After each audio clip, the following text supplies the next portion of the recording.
जी के मस्ती एमएस में आपका फिर एक बार स्वागत है। जो लिटरेरी टर्म या लिटरेरी फॉर्म से रिलेटेड जो क्वेश्चन है प्रकाश बुक की सुधीर के अरोरा वाली बुक में, तो आज से वो शुरुआत कर रहे हैं। पहला पार्ट अपलोड करने जा रहे हैं। पहला क्वेश्चन है, comedy of humour is the term applied to the type of comic drama written by John Fletcher and. जो कॉमेडी ऑफ होमर ये टर्म है, ये कॉमिक ड्रामा के लिए अप्लाई किया गया था। कॉमिक ड्रामा में इसको अप्लाई किया गया था। कॉमेडी ऑफ ह्यूमर जो टर्म है, तो इसको अप्लाई किया था जॉन फ्लेचर ने। और दूसरे कौन व्यक्ति थे? तो दूसरे व्यक्ति थे बेन जॉनसन। मतलब जॉन फ्लेचर और बेन जॉनसन ने कॉमेडी ऑफ ह्यूमर टर्म के तौर पर अप्लाई किया था कॉमिक ड्रामों में, जॉन फ्लेचर और बेन जॉनसन ने। नेक्स्ट है, comedy of intrigue originated. Comedy of intrigue जो है, इसकी उत्पत्ति कहाँ हुई? तो इसकी उत्पत्ति हुई स्पेन में। कॉमेडी ऑफ इंट्रीग्यू की उत्पत्ति हुई स्पेन में। नेक्स्ट है, comedy of manners was originated in France with. Comedy of manners जो है, इसकी उत्पत्ति फ्रांस में हुई। किसके साथ? तो मॉलिरे के साथ में, MOLIERE, मॉलिरे के साथ में इसकी उत्पत्ति हुई। किसकी? कॉमेडी ऑफ मैनर्स की, फ्रांस में। अगला है, हु सेड, किसने कहा, correction of social absurdities must at all times be the matter of true comedy. Correction of social absurdities, मतलब सोशल एब्सर्डिटीज, सामाजिक एब्सर्डिटीज की शुद्धता अवश्य होना चाहिए एट ऑल टाइम्स, और जो ऑल टाइम्स हर समय होना चाहिए। मैटर ऑफ ट्रू कॉमेडी, मतलब सच्ची कॉमेडी का मैटर ये होना चाहिए कि सामाजिक जो बुराइयां हैं उनको हर समय दिखाना चाहिए। यही सच्ची कॉमेडी का अर्थ होता है। तो ये किसने कहा? ये कहा है मॉलिरे साहब ने। तो मॉलिरे साहब ने ही कॉमेडी ऑफ मैनर्स की ओरिजिन फ्रांस में उत्पत्ति की थी। कॉमेडी ऑफ मैनर्स किसने उत्पत्ति की? फ्रांस में मोलियर साहब ने। मोलियर साहब कहते हैं, correction of social absurdities must at all times be the matter of true comedy. Next है, comedy of manners flourished in a particular period of England, which period is it. Comedy of manners जो France में Moliere साहब ने इसकी उत्पत्ति की थी, तो वो विशिष्ट रूप से अंग्रेजी इंग्लैंड में उसका एक विशिष्ट पूरा पीरियड ही रहा, युग ही रहा। फ्लोरिस मतलब फलने फूलने का। तो वो कौन सा युग था? तो वो युग था रेस्टोरेशन पीरियड। कौन सा?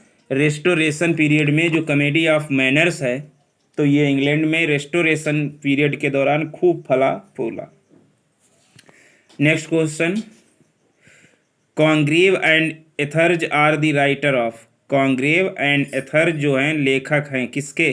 कॉमेडी ऑफ मैनर्स के। ये मुख्य लेखक हैं। कॉन्ग्रेव एंड एथर्ज जो हैं ये लेखक हैं कॉमेडी ऑफ मैनर्स के। अगला है, फैंसीफुल इमेज और startling comparison is known as. Fanciful image और स्टार्लिंग कंपैरिजन जाना जाता है किसकी तौर पर? मतलब एक फैंसीफुल इमेज और स्टार्लिंग कंपैरिजन जाना जाता है किसके लिए? ये जाना जाता है कॉन्सिएट। फैंसीफुल इमेज को क्या कहेंगे? कॉन्सिएट, CONCEIT। और ये स्टार्लिंग कंपैरिजन को, मतलब शुरुआत में ही तुलनात्मक विचार को कहेंगे कॉन्सिएट। नेक्स्ट है, the struggle between two characters or two forces is known. मतलब दो पात्रों के बीच में संघर्ष और या दो ताकतों के बीच में संघर्ष क्या कहलाता है? तो वो कहलाता है कॉन्फ्लिक्ट। दो पात्रों के मध्य में संघर्ष और दो ताकतों के मध्य में संघर्ष कहलाता है कॉन्फ्लिक्ट। अगला है, कॉन्फ्लिक्ट में बी टू काइंड्स। और ये कॉन्फ्लिक्ट जो दो पात्रों के मध्य में संघर्ष या दो ताकतों के मध्य में संघर्ष जो होता है वो कहलाता है कॉन्फ्लिक्ट। और कॉन्फ्लिक्ट दो प्रकार का होता है, आउटर और इनर। अगला है, डिनोटेशन इज दी। डिनोटेशन क्या है? तो डिनोटेशन क्या है? Accepted meaning of the word. किसी शब्द के अर्थ को स्वीकार करना डिनोटेशन कहलाता है। डिनोटेशन मतलब किसी शब्द के अर्थ को स्वीकार करना। अगला है, the implication of something more than the accepted और प्राइमरी मीनिंग। मतलब किसी वस्तु की इम्प्लीकेशन मतलब शुरुआती अर्थ को स्वीकार करने से अधिक किसी वस्तु की इम्प्लीकेशन क्या कहलाता है? तो वो कहलाता है कोनोटेशन। क्या कहलाता है? कोनोटेशन। CONOTATION, connotation. अगला है N unexpected and sensational turn in a play is known. मतलब जिसकी आशा ना हो या भावात्मक टर्न, जिसकी आशा ना हो यानी अनएक्सपेक्टेड या भावात्मक टर्न अगर आ जाए, बदलाव आ जाए किसमें? प्ले में, नाटक में, तो उसे क्या कहते हैं? तो उसे कहते हैं कॉप डी थीटर। किसे कहते हैं? उसे कहते हैं coup de theatre. Coup de theatre उसे कहते हैं जब किसी नाटक में जिसकी आशा ना हो वो हो जाए या भावात्मक कोई टर्न ले जाए नाटक, तो उसे कहते हैं कॉप डी थीटर। अगला है it consist of two consecutive lines of verse rhyming together usually in the same meter. Who is it? मतलब दो कॉन्सिक्यूटिव लाइन, कविताओं की दो कॉन्सिक्यूटिव लाइन होती हैं, दोनों से लाइनें मिलती हैं और ये सेम मीटर की होती हैं, तो इन्हें क्या कहते हैं? मतलब दो कविताएं की लाइन होती हैं और दोनों की रिदम भी मिलती है और सेम मीटर होता है, तो इसे कहते हैं कपलेट। जिन जो दो लाइनें हों, उनकी रिदम भी मिले और वो मीटर भी उनका सेम हो, तो उसे कहेंगे कपलेट। ना तो ट्रिपलेट कहेंगे ना तो स्टेंजा, उसे कहेंगे कपलेट। अगला है Abraham Cowley invented the metrical form of. Abraham Cowley ने मेट्रिकल फॉर्म इन्वेंट किया। कौन सा मेट्रिकल फॉर्म जो है इन्वेंट किया? तो अब्राहम काउले ने अब्राहम ओड एक मेट्रिकल फॉर्म, अब्राहम ओड का एक मेट्रिकल फॉर्म इन्वेंट किया। अगला है an article in criticism of literary work is known as. मतलब क्रिटिसिज्म में एक आर्टिकल जो एक लिटरेरी वर्क है उसे क्या कहा जाता है? तो उसे क्रिटिक्यू कहा जाता है। An article in criticism, criticism में एक आर्टिकल जो एक लिटरेरी वर्क का एक क्रिटिसिज्म ऐसा कार्य कहा जाता है क्रिटिक्यू। नेक्स्ट है the selection and arrangement of words in speech and writing. मतलब भाषण में और लेख में शब्दों का सिलेक्शन और उनका व्यवस्था क्या कहलाता है? तो वो कहलाता है डिक्शन। मतलब चाहे स्पीच हो और चाहे लेख हो, इन दोनों में शब्दों की व्यवस्था और उनका सिलेक्शन डिक्शन कहलाता है। फोर्सफुल वर्बल अटैक और criticism is. Forceful verbal attack और क्रिटिसिज्म मतलब जोरदार मौखिक अटैक, मतलब भाषा का मौखिक अटैक या जोरदार भाषा का अटैक, मौखिक अटैक या आलोचना क्या कहलाती है? जोरदार मौखिक अटैक या जोरदार आलोचना क्या कहलाती है? तो वो कहलाती है डाइट्राइब, DIATRIB, डाइट्राइब। अगला है two written or spoken vowel pronounce in one syllable. मतलब दो लिखित या बोले गए वोवेल्स उच्चारित किए जाते हैं एक सिलेबल में। दो लिखे या बोले जाने वाले स्वर एक सिलेबल में उच्चारित किए जाते हैं तो उसे कहा जाता है डिप्थोंग। क्या कहा जाता है? डिप्थोंग।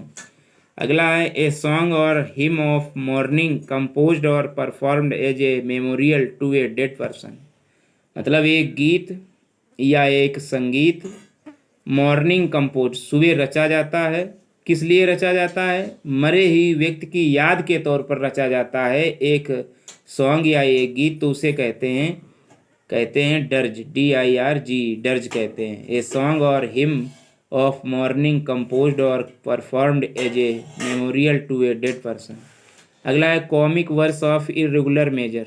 इर्रेगुलर मेजर का कॉमिक वर्स क्या कहलाता है? तो इर्रेगुलर मेजर जो है कॉमिक वर्स का कहलाता है doggerel, DOGGEREL। A comic verse of irregular measure doggerel कहलाता है। अगला है a short descriptive poem of rural और पेस्टोरल लाइफ।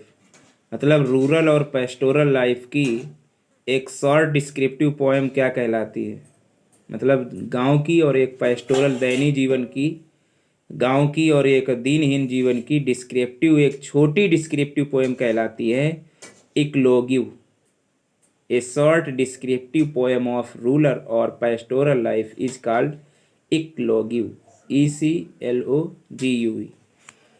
अगला है omission of a sound between two words, a vowel and the end of one word और the beginning of the next is known as.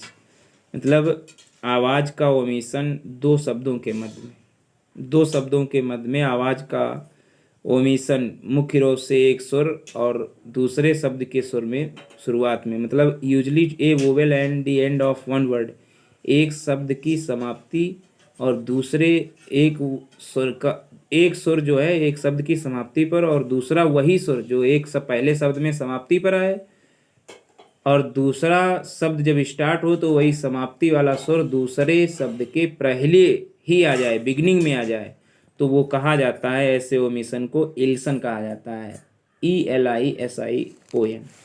अगला है omission of और suppression of parts of words और sentences, मतलब वाक्यों शब्दों के parts of suppression omission को क्या कहते हैं, तो उसे कहते हैं इलिप्सिस, ELLIPSIS। ओमिशन और suppression of parts of words और सेंटेंसेस कहा जाता है इलिप्सिस। अगला है a correction by emending a correction resulting from critical editing, मतलब सुधार के द्वारा करेक्शन यानी इमेंडिंग, ए करेक्शन बाई इमेंडिंग क्या कहलाएगा, या a correction resulting from critical editing, critical editing से एक करेक्शन वो क्या कहलाएगा, तो ये कहलाएगा इमेंडेशन, मतलब ए करेक्शन बाई इमेंडिंग या a correction resulting from critical editing. अगला है understanding and entering into another's feeling, समझना या दूसरे के भावों में प्रवेश करना कहलाता है empathy, understanding and entering into another's feeling, empathy. अगला है a quotation at the beginning of some piece of writing, मतलब एक कोटेशन लेख की शुरुआत में कहना क्या कहलाता है, मतलब लेख सम पीस ऑफ राइटिंग, मतलब कुछ लेख के शुरुआत पर ही कोटेशन कहना हुआ कहलाता है epigraph, APIGRAPH, epigraph, a quotation at the beginning of some piece of writing. अगला है an inscription on a tombstone or monument in memory of the person buried there, मतलब एक ऐसा इनस्क्रिप्शन टॉम्बस्टोन, मतलब जो कब्र पर पत्थर लगे होते हैं उस पर एक गुदना या किसी मोनूमेंट या किसी मकबरे पर किसी व्यक्ति के याद में कुछ गुदाना जहाँ वो गड़ा हुआ है, दफनाया गया है, तो वो क्या कहलाता है, तो उसे कहला जाता है एपिटैफ, EPITAPH।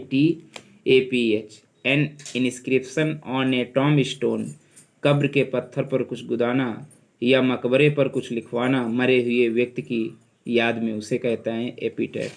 अगला है ए सॉन्ग और poem in honour of a marriage, शादी के सम्मान में ये गीत या कविता जो गाई जाती है उसे कहते हैं एपिथैलेमियम, एपिथैलेमियम, ए सॉन्ग और poem in honour of a marriage, epithalamium. अगला है an inoffensive expression that is substitute for one that is considered offensive, मतलब एक इनऑफेंसिव एक्सप्रेशन, कैसा एक्सप्रेशन, इनऑफेंसिव एक्सप्रेशन जो सब्स्टिट्यूट जो स्थान लेता है, किसका, एक के लिए स्थान लिया जाता है कॉन्सिडर ऑफेंसिव, और कॉन्सिडर ऑफेंसिव का स्थान लेता है तो उसे कहा जाता है इफेमिज्म, इफेमिज्म। नेक्स्ट है इन एग्रीबल साउंड्स, मतलब एक एग्रीबल साउंड्स मतलब प्लीजिंग एंड हारमोनियस, मतलब इन एग्रीबल साउंड प्लीजिंग और हारमोनियस के हिसाब से, तो उस एग्रीबल साउंड को कहते हैं इफोनी, EUPHONY, इफोनी। तो ये अगला है एन एक्सप्लेनेशन और क्रिटिकल इंटरप्रिटेशन क्या कहलाता है, एन एक्सप्लेनेशन और क्रिटिकल इंटरप्रिटेशन क्या कहलाता है, ये कहलाता है एक्जेजिस, एक्जेजिस, एन एक्सप्लेनेशन और क्रिटिकल इंटरप्रिटेशन एक्जेजेसिस कहलाता है। तो ये तो 31 क्वेश्चन हुए, नेक्स्ट क्वेश्चन आगे आएंगे। Thanks for watching.